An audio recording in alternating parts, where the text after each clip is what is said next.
Well, image is something I think players give some thought to. We were sitting here talking, Mike, and I think at our age, Jimmy and I are both in our 60s, and so our images are kind of concrete now. And do you give any thought to what people think of you? I know you don't care, but do you give any thought? I think probably when you're 20 or 30 or and especially these young players in the NFL, I'm sure they're concerned about it. Some of them got PR people, et cetera, et cetera. As you get up in years, it's pretty well set. And you're not going to change a whole lot of things once you get up there in years. Your image would be more important to you, how people look at you as a coach as opposed to a person, wouldn't it? I mean, Jimmy was a tough guy. Jimmy was a big coach. No. I want people to realize, I want them to think, hey, he's a good guy. He's a good guy. Why would you want them to think that when we all know you're not? Are you serious? Yeah. You are a good guy.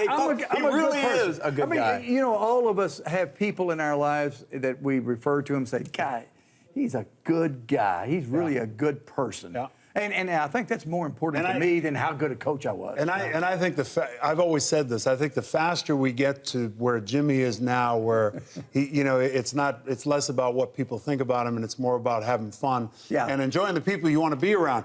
And Ndamukong is an interesting guy. He's somewhat of an enigma. People who spend time with him off the field just rave about him. What a quality guy. He's intelligent, articulate, somebody you want to be around.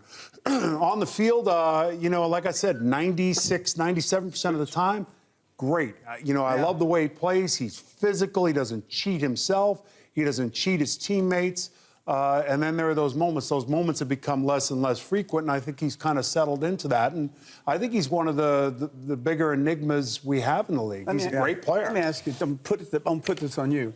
Are you aware of your image to our viewers?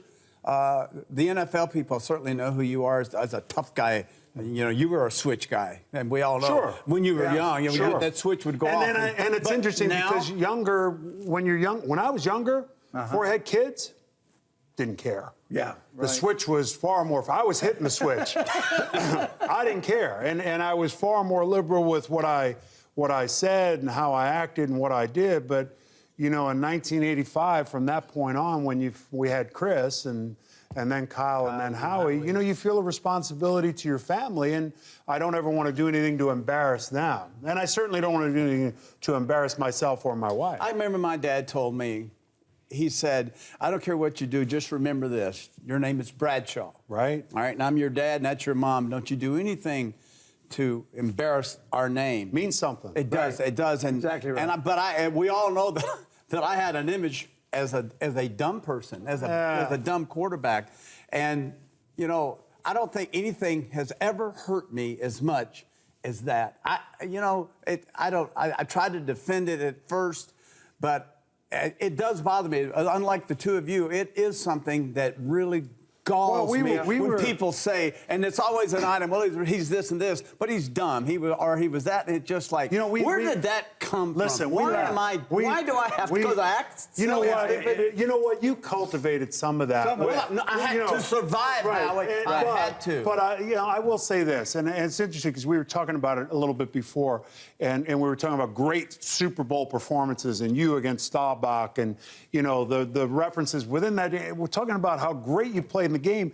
You ran your offense, and I always kid you that it was 4 plays, but you ran your offense. You ran your offense. All 4 of them. If you're dumb, you don't do that. And the thing I like, is he's so dumb, he has to have somebody fly his private plane.